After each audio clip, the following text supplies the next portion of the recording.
네, 최근 들어 많은 분들이 이 실적에 대한 이야기를 해주고 계십니다. 정말 숫자로 기업의 이익이 찍히는 기업들을 집중해야 된다라는 이야기들을 많이 해주고 계신데 베스트 스탁 시간에서 저희 이지원 전문가님께서 해주신 여러 가지 종목들이 있죠. 뭐 대한유화, HMM, 건설 관련해서도 여러 가지 종목들을 좀 이야기를 해주셨고 굵직한 종목 위주로 말씀을 해주셨는데 다 잘 갔습니다. 그래서 오늘 또 들어볼 종목이 궁금한데 위원님 어디를 좀 볼까요?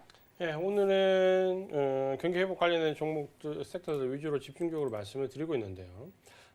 철강 업종을 말씀을 드려서 오늘은 포스코에 대해서 얘기를 좀 해드리려고 합니다.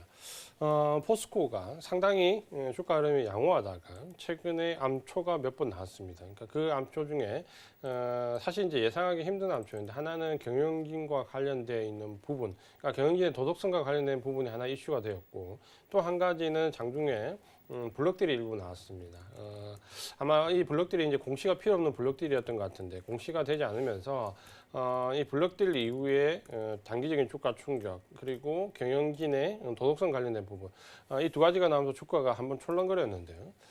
사실 이 두 가지 이슈는 펀더멘탈을 흔드는 이슈가 아닙니다. 그러니까 경영진의 도덕성 혹은 이 블록딜이 나왔다고 해서 포스코의 실적이 나빠지지 않습니다. 그러니까 결국에는 단기적인 이슈다라고 좀 보셔야 될 것 같고 이 단기적인 이슈 때문에 주가가 좀 충격을 받으면 보유하고 계신 분들은 그대로 보유를 하시면 되고 없으신 분들은 오히려 이럴 때 보유를 좀 할 수 있는 하나의 계기가 됩니다.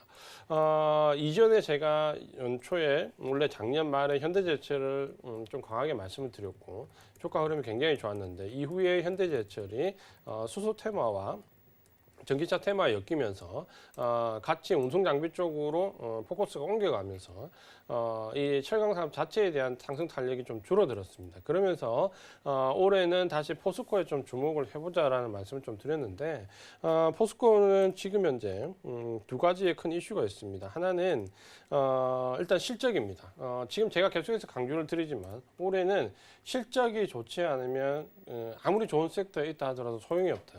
같은 섹터 내에서도 실적이 어떻느냐에 따라서 주가 흐름은 완전히 달라진다라고 말씀을 드렸는데 실제로 지금 현재 그런 부분들이 2월 달을 넘어가면서부터 아주 뚜렷하게 보입니다. 포스코 같은 경우는 올해 실적 추정치가 대부분 증권사의 컨센서스가 연초 대비로 다 상향 조정됐습니다. 최근에 이제 발표된 증권사 레포트도 보면 실적 추정치를 35% 정도 상향을 했습니다. 그러니까 그만큼 포스코 올해 실적이 어느 정도 기대감을 가지고 있다라고 보시면 될 것 같고요. 또 한 가지는 두 번째 이슈는 제가 좀 전에 말씀드렸던 비관세 관련되어 있는 장벽들, 특히 이제 미국 쪽에서 지금 현재 트럼프 정부가 들어오면서 했던 쿼터 제한 관련된 부분, 그리고 관세 관련된 부분에서 아마도 해제될 가능성이 점점 높아지고 있습니다.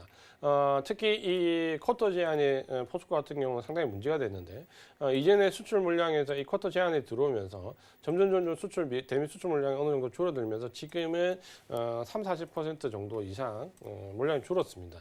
근데 최근에 나와 있는 뉴스를 좀 보면 이 쿼터 제한과 관련해서 미국에서 오히려 이 철강 수입을 쿼터 제를 하면서 철강 가격의 급등으로 인해서 오히려 더 생산에 차질을 빚고 있다. 이 말을 하고 있는데 최근에 나오는 보도 자료 내용을 보면 철강을 발주를 내고 봤는데 기간이 몇 주 이상 걸린다라는 통계가 나와 있습니다. 그러니까 이런 부분들 때문에 쿼터제를 빨리 풀 것 같은 느낌이 좀 드는데 가장 큰 이유는 트럼프 정부 때 나왔던 규제책이기 때문에 아마 바이든 정부에서 불합리한 부분을 풀 가능성이 높기 때문에 만약에 그렇게 된다면 포스코는 주가의 또 다른 상승 모멘텀을 좀 받을 수 있다. 이렇게 좀 보시면 될 것 같고요. 또 한 가지는 제가 좀 전에 말씀을 좀 드렸지만 철강 업종 중에서 지금 현재 보시면 포스코 같은 경우는 블록딜 물량이 일부 들어와 있지만 최근 3개월 동안 보시면은 굉장히 대형주에도 불구하고 250만 주 정도 외국인들이 순매수를 했습니다. 이 말이 무슨 말이냐면 최근에 지금 3월, 2월, 1월 요 3개월 정도 구간 동안 외국인들이 250만 주 정도 매수를 했다라는 부분은 이 물량들이 지금 현재 고점권에서 대부분 들어와 있는데 단순하게 단기 스윙 차익을 노리고 들어왔던 물량은 아니다라는 거죠. 결국 여기서 지금 현재 30만 원짜리 전날의 종목이 250만 주 이상 매수가 들어왔다라는 부분은 레벨업을 기대한다라는 부분을 우리가 좀 읽을 수 있습니다. 다만 이 정도 물량이면 레벨업을 기대할 수 있는데 또 한 가지는 그만큼 구간이 크다라면 중간에 조정받는 구간도 당연히 좀 크게 나옵니다. 그러니까 포스코에 대한 접근을 우리가 어떻게 해야 되는가라는 생각을 좀 해본다면 단기적인 방법으로 10%, 2% 수익을 내기 위해서 접근하는 전략은 별로 좋지가 않습니다. 왜냐하면 이 레벨업으로 들어가는 종목들은 조정 구간에서 10%, 20% 조정이 나옵니다. 그러니까 상승은 50%, 60% 정도 나올 수도 있지만 조정도 그만큼 크기 때문에 어느 정도 레벨업 구간을 좀 보고 들어가는 전략이 필요하다고 말씀을 좀 드리겠고요. 또 한 가지는 제가 계속해서 말씀을 좀 드리지만 이 철강, 기계, 화학, 뭐 해운도 마찬가지지만 몇 년 동안 굉장히 오랫동안 하락했던 종목들은 너무 단편적인 시각으로 보시면 안 됩니다.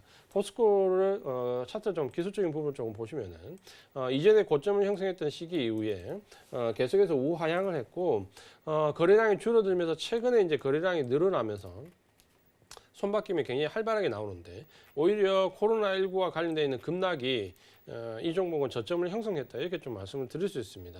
최근에 보시면은 이제 고점권에서 2007년도에 이루어졌던 고점을 추세선, 그러니까 상단의 고점 추세선을 지금 이제 막 돌파하는 시점이거든요. 그러니까 여기를 돌파를 하게 되고 밑에 아래쪽에 보시면 거래량이 충분히 들어와 있기 때문에 여기 만약에 돌파를 하게 되면 작년부터 이어졌던 1차 상승 추세에 이어서 새로운 이 파동이 나올 수 있는 가능성이 상당히 있다 이렇게 좀 보시면 될 것 같습니다. 그렇다면 포스코 같은 경우는 지금 펀더멘탈 상에 실적이 올해 35% 이상 상향 조정이 됐고 펀더멘탈에 문제가 없다 그렇죠. 그리고 수급적으로 보시면은 외국인들이 지금 현재 1, 2, 3월 250만 주 이상 어떻게 보면 이런 30만 원 이상의 대형주를 굉장히 큰 폭의 매수를 지금 해 들어가고 있습니다. 그리고 기술적으로 본다면 지금 보신 것처럼 몇 년, 그러니까 거의 한 10몇 년간 이루어졌던 상단 추세선은 이제 거래량을 동반을 해서 돌파를 시키는 모습이기 때문에 기술적으로도 상당히 좋은 모습을 좀 보여주고 있죠. 그럼 만약에 이제 지금 현재 펀더멘탈, 수급, 기술적인 부분, 삼박자가 잘 맞아 떨어진다면 굳이 이 종목을 단기 등락에 따라서 매도할 필요가 없다. 좀 긴 시각으로 보시고 호흡을 좀 길게 보신다면은 충분히 좀 긴 관점으로 볼 수 있다. 짧게 보더라도 올해 정도까지는 계속해서 보유해서 나가는 전략이 좀 필요하고 이런 종목도 좀 길게 보신다면 한 1, 2년 이상 보유를 하시면서 수익을 좀 극대화하는 방향도 괜찮다. 우리가 지금 현재 좀 생각해야 될 부분이 뭐냐면 이 철강도 마찬가지지만 건설도 마찬가지고 기계 종목도 마찬가지고 화학도 마찬가지입니다. 단기적으로 보면 굉장히 급등인 것처럼 보이고 우리가 일봉상으로 보면 굉장히 급등인 것처럼 보이고 월봉으로 놓고 장기적으로 본다면 이제 시작인 섹터들이 많이 있습니다. 여기도 마찬가지인데 문제는 지금 현재 우리가 1월 달부터 지금 1월 중순부터 지금까지 2달 넘는 기간 동안 조정을 좀 받았기 때문에 굉장히 개인 투자가분들 마인드가 지금 현재 어렵다는 거죠. 그러니까 이런 어려운 시기는 10%, 20%만 상승해도 굉장히 커 보이거든요. 그러다 보면 50%, 100% 수익을 낼 수 있는 종목을 10%, 20%의 대부분 청산을 하게 된다는 거예요. 그러니까 이런 관점을 좀 보신다면 내가 정말 몇 년간 하락했던 좋은 종목, 수급, 펀더멘탈, 기초 분석, 삼박자가 잘 맞아 떨어진다면 조금 길게 가져가 보는 전략으로 한번 전략을 바꿔보시는 것도 괜찮다 이렇게 말씀을 드리겠고요. 최근에 포스코와 현대제철 비교를 많이 하시는데 제가 봤을 때 지금 현재는 철강 섹터를 놓고 본다면 포스코가 중장기적인 관점에서 좀 앞서 있고 다만 현대제철 같은 경우는 알고 계신 것처럼 수소 관련 있는 테마와 전기차 관련돼 있는 프레임 관련된 이슈 이 두 가지가 있기 때문에 단기적으로 상승이 급등이 조금 중간중간 올 수 있습니다. 그러니까 단기적인 관점에서 조금 빠른 등락을 원하시는 분들은 현대제철을 좀 보실 수 있고요. 좀 중장기적인 관점에서 레벨업, 수익을 좀 크게 노리겠다라고 생각하시는 분들은 포스코 쪽으로 관점을 잡으시면 좋을 것 같다. 이렇게 말씀을 드리겠습니다.